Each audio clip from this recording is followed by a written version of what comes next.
Alright guys, what is up? Welcome back to the video. Chris Rook YT back here. This is going to be another story time video. Now, if you guys previously saw the channel, I recently uploaded the night that I thought I was going to die. Now, I'm bringing you another story time that I kind of I didn't really talk about in the previous video where it came, like, not previous video, but there was a video that I streamed years ago. That I'll tell you guys the exact video, which one it was. This video was a live stream in Tekken that I spoke about the night that I almost got arrested, and in that video I alluded to another time that I almost went and got arrested and went to jail. Give me one quick second while I look for the video. Okay, so the video is called "The Day I Thought I Was Going to Jail Tekken Story Stream." Now, this is gonna be basically a continuation. This is the reason I named it like the second and third night I thought I was going to go to jail.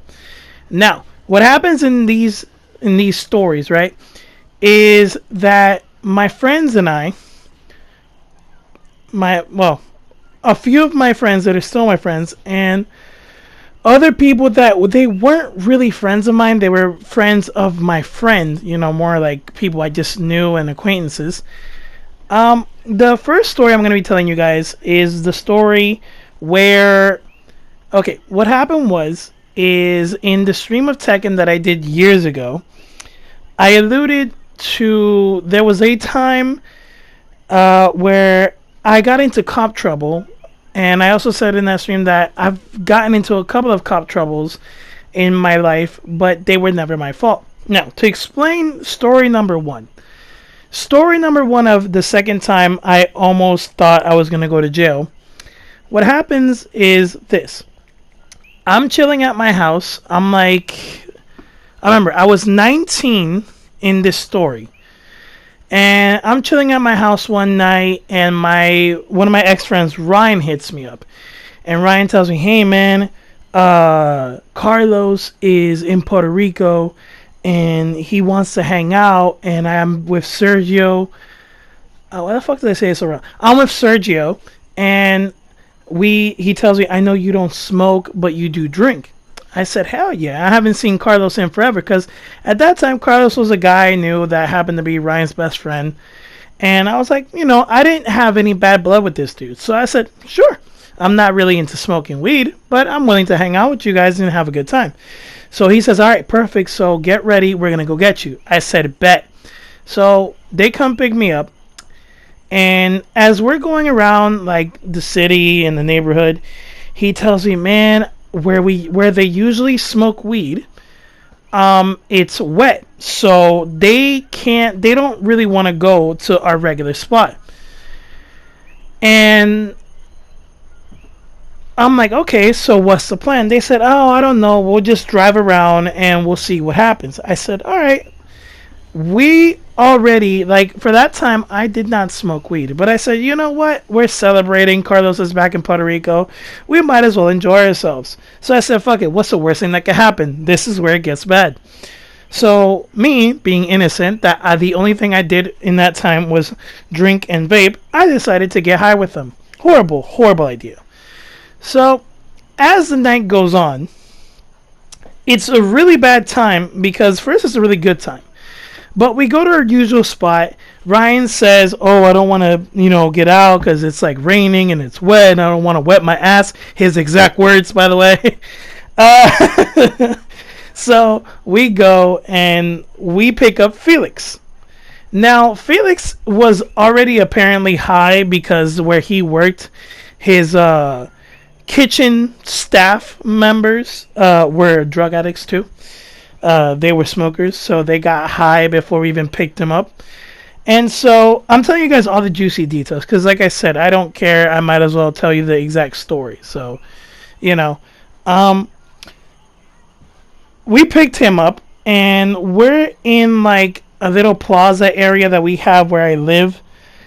And we go, and we're just driving around, basically going in circles, talking nonsense, laughing at jokes. You know, we're in the car, we're high, we're drinking, and Carlos decides to go up through the wrong street, so he's against traffic at this point. And I had seen, because I turn around and I'm always very aware of my surroundings. So I noticed that there is a cop car that is tailing us. And I saw when the cop got inside his car, turned on his car, and turned on his sirens. I said, oh, we are so fucked. I said, all right, okay. So as we're going, we get pulled over. You hear the sign, whoop, whoop. And I was like, oh, here we go. Take in mind, right? I think I had spoken about this a little bit in one of my old videos. I honestly can't remember. I think I deleted the stream. So, giving the full context. So, as we're going up this street, I see the cop car and he's tailing us. He turns on the sirens, tells us to pull over. Carlos, as calm as can be, right? As calm as can be, Carlos pulls over, turns off the car. Nothing. This dude has apparently been through it already, so he is calm as a grape. He's just calm as a grape. And I'm freaking out. And I'm freaking out because not only am I, at the age where I could get into serious shit because we happen to have, weed in our system.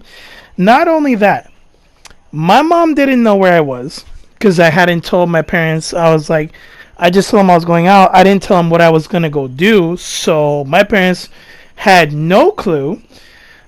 Take in mind that I will be talking about another story that's like this.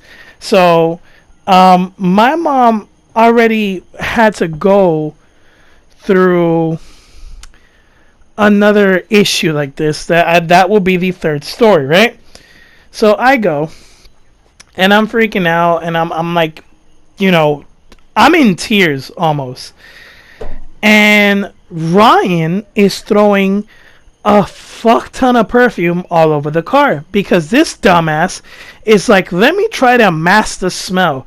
By the way, I probably shouldn't say this, but fuck it. YOLO. We had a kilo of weed in the car. My parents have never heard this story, so if they go on my fucking YouTube and listen to this, they'll fucking know. So Ryan has a kilo of weed in his car. Not only is it not his car, it is his mom's car. Second, he doesn't have a license. The only ones that had a license in that moment were Carlos and Sergio. Those were the only two. They were the only two members that had a license in that moment. Thank God. God is good always. All the time, bro. Thank God Carlos was the one driving. So Carlos gives him the license.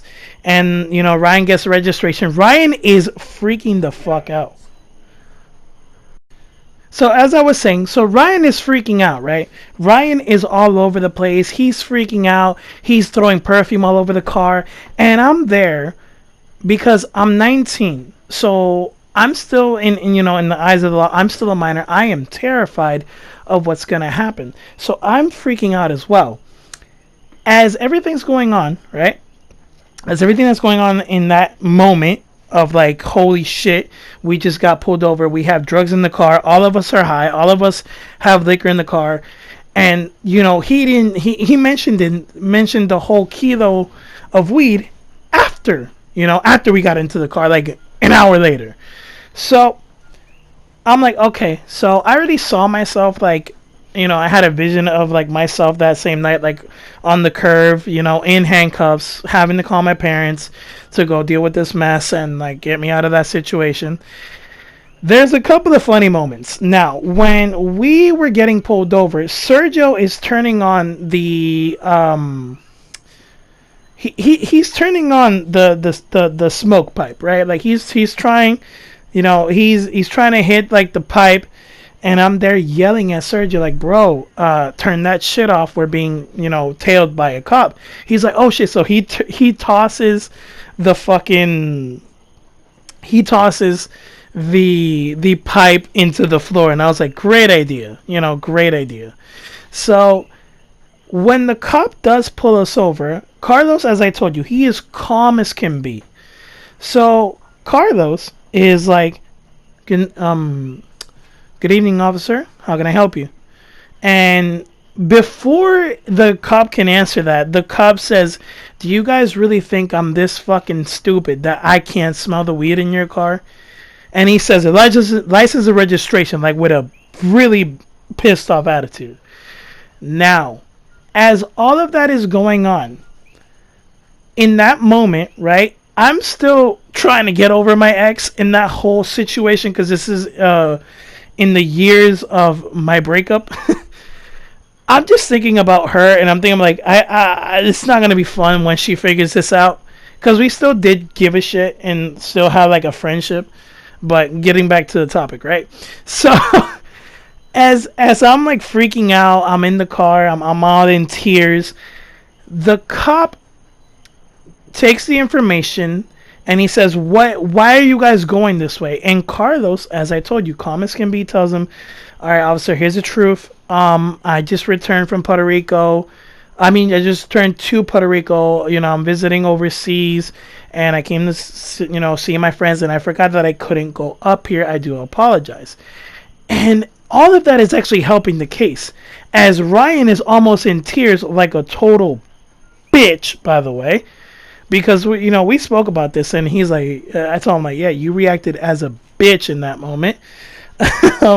So, as all that is going on, there's a funny part in this story where the cop comes to the back window, and it's Sergio left window, me in the middle, and Felix is in the right window, passenger side, right, in the back, and the so.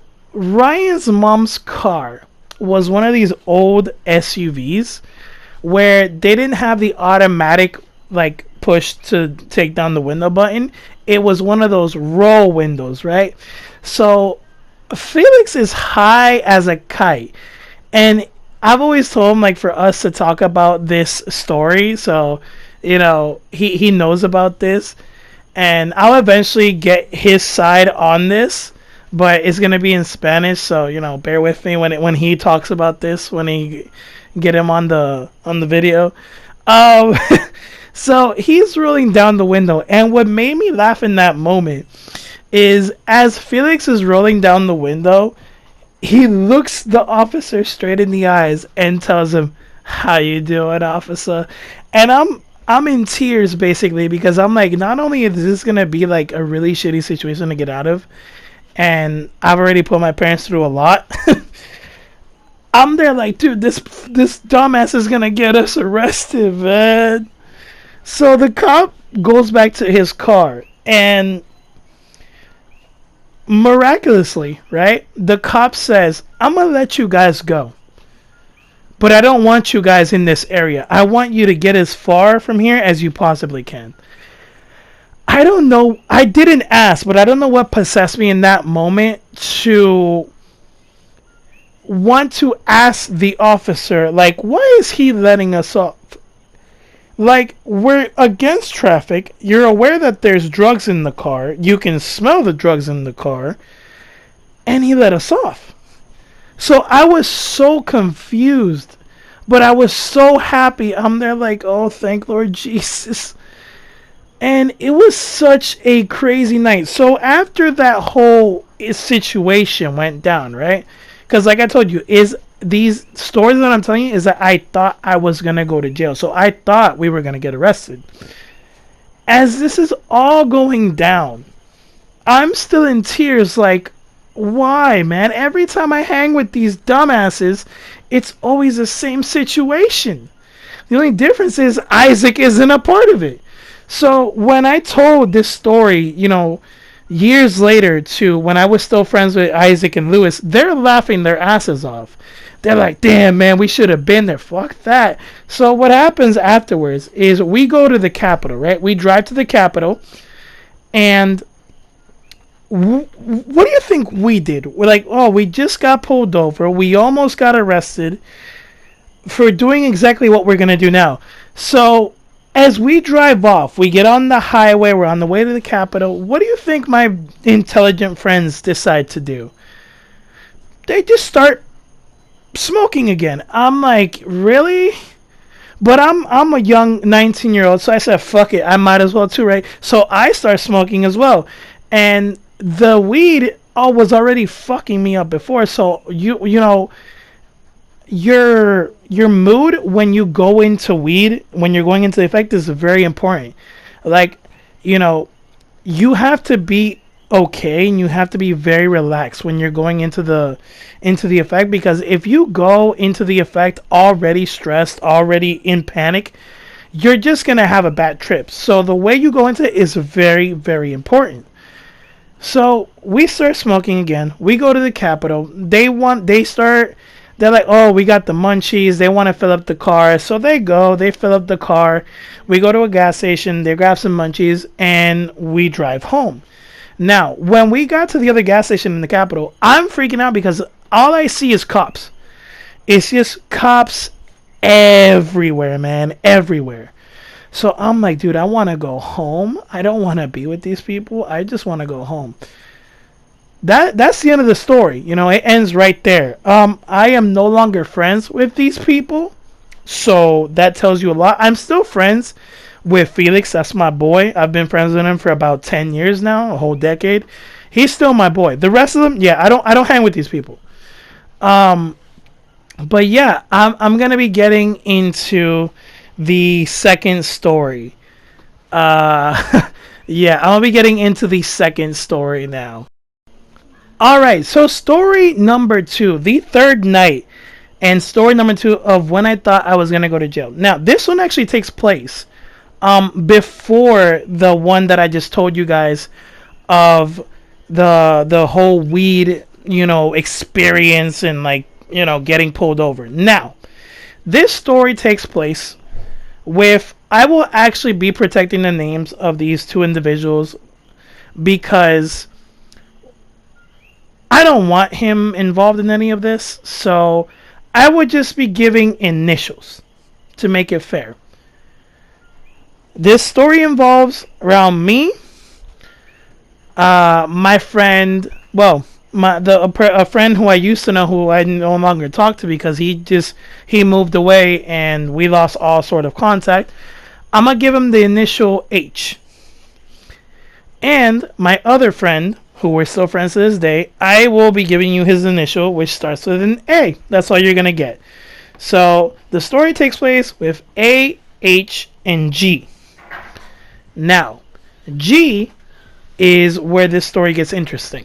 We are, I want to say, okay, so I think I'm either 16 or 17 in this story. A is, I think, 18 or 17 in the story. And H is either 19 or 20 in the story. G is, I do believe, 18 in the story as well. Now, this story takes place those years back where we had a friend who lived in these apartments with a pool access. Now, we have been sneaking into these places for days, like multiple times, to use their pool illegally. Because I might as well just be honest with the internet and just tell you the truth. Now, my parents know about the story, and I'll be explaining that in the ending of the story. I don't think I've ever spoken about this one online. If I did, then, you know, this is just an updated version.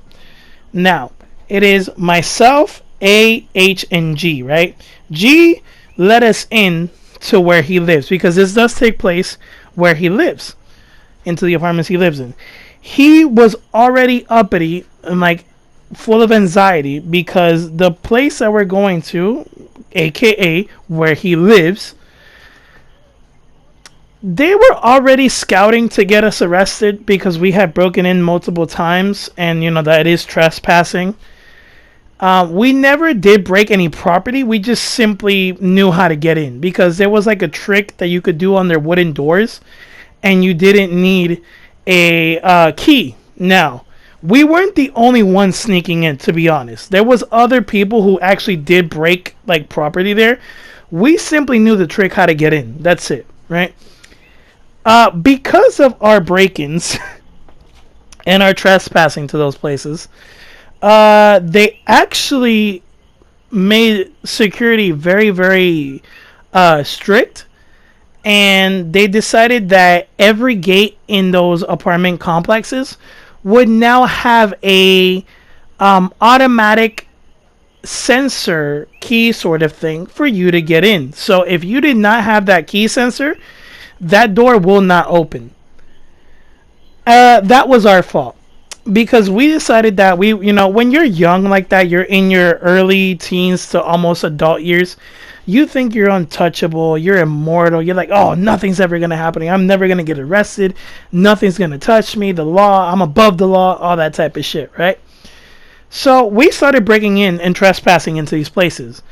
Take in mind, the couple of times we did trespass, we did it because we knew how to get it. So since we started doing it basically daily,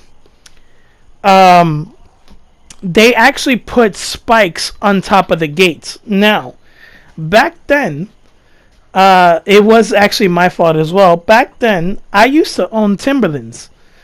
And if anybody knows anything about Timberland boots, they're very, very rock solid on the bottom. So we saw that, and I told my boys in that moment, I told A and H, I was like, guys, this isn't an issue. I own Timbs. We can just simply, well, the trick was when it came to that gate that they put spikes in, we jump the gate, we climb it, and we use the Timbs in order to step on the spikes. Once we're up, we toss the Timbs over to the next person who's going to climb. They're like, dude, that's genius. That's exactly what we did. So I'm basically confessing to breaking the law and then trespassing in this video, right? Because these are like my old years of, doing stupid shit as a teen and like going to jail and all that shit. Before I say anything else, my record is clean. I've never been to jail. I will never go to jail. My record is very, very clean. The cops in these situations did not touch our records whatsoever. So we are good. We are clean. I'm just simply letting you know my stories. So getting back. So we kept doing this so many times over and over and over again to the point where they started investigating. Now, the last night that we actually got into cop trouble at this place, G happens to live there. So we called up G. We're like, hey, man, can we come hang out at your place and use the pool? He said, he tells us, bro, I don't feel comfortable about this. There's like cops all over the place and they're investigating, and I think it has to do with you guys. I said, bro, quit being a pussy. Like, let us in. And he said, all right, I will, but I'm not going to hang. I said, no problem. So we get there, and we had actually gone the night before to hang out as well. And for those years, we actually drank a lot. Now, A and I don't drink anymore. We are completely sober. We're completely clean. For those years, we were not clean. So we would drink our asses off. And we brought very, very strong liquor the night before that we did not have the last night. And when we get there, G lets us in, leaves, and like I want to say like 40 to 45 minutes later, take in mind, we're being very respectful. We're simply swimming around. We're playing catch. We're not being loud. We're being actually very, very quiet. Kind of like I'm speaking right now. So we're being very quiet, very respectful. We're not bothering anybody. We're simply enjoying ourselves while G left to his house. And my friend H tells me, he's always made jokes like this, by the way. H was always the joker who said cop stuff. So H, yeah, turns to me and he tells me, "Bro, don't turn around, but the cops are here." So I'm laughing because I'm thinking it's a joke. I turn around and I shit myself. I'm like, "Oh fuck, he wasn't joking this time." So the officers politely, right? Politely, but with very strong, law enforcement energy, is like, "Hi, how you guys doing? Good evening." I'm like, "Oh fuck, here we go." They're like, "Do you guys want to tell us what you're doing?" We're like, "Well, clearly we're playing catch, officer, as you can see," which wasn't a lie. We were actually doing that.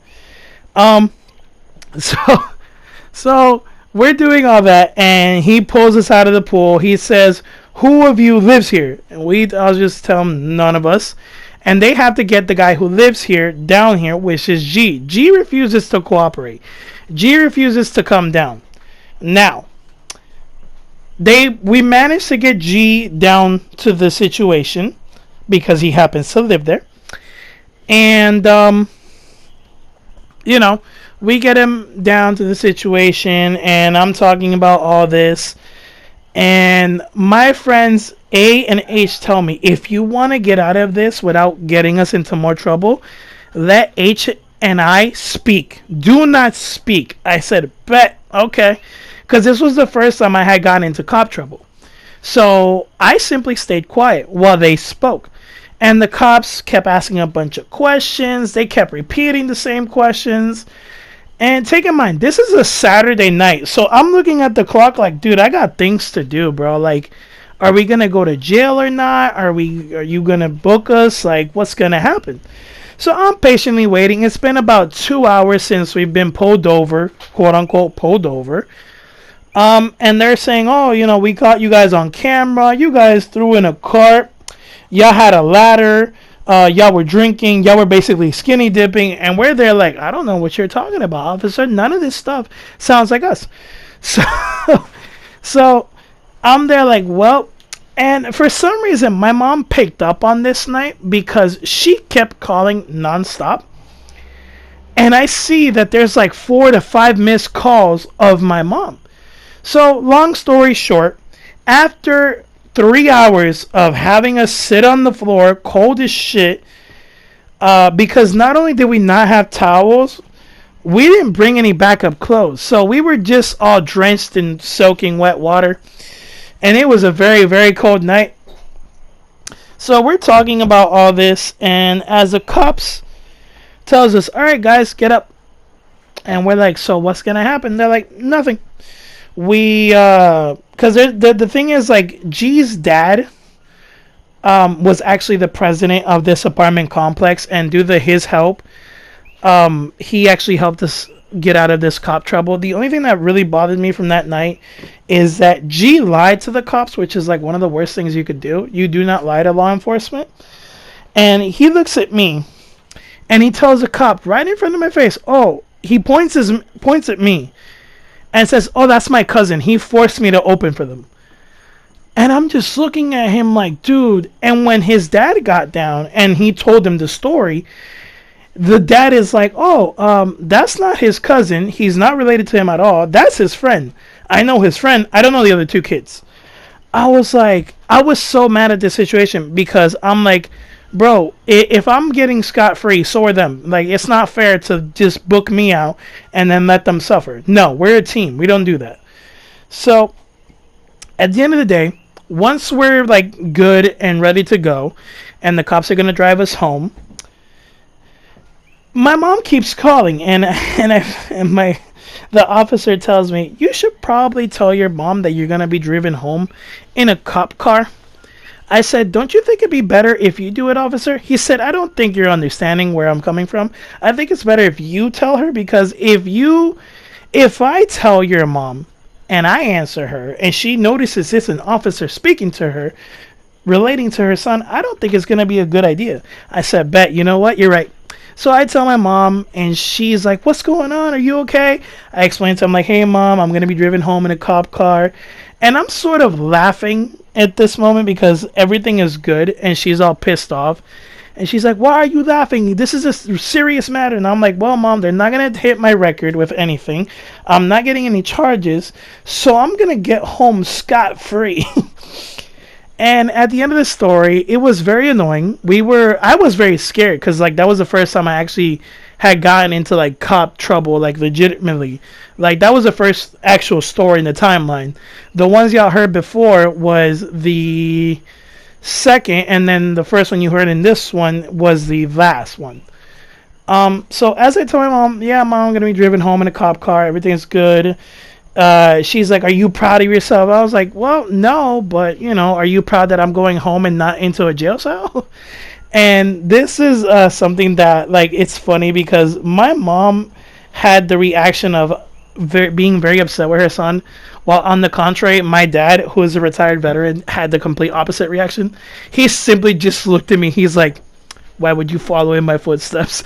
Because he's gotten into cop trouble and he's had to book his boys out of shit because he was a menace like I am.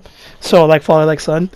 But yeah, that was a story I just wanted to share with you guys. Just a somewhat quick long video, and just wanted to share that little piece of my history of my world. And I did some crazy shit in my teenage years that you'll eventually hear about. I have another idea for like another video, like a story time.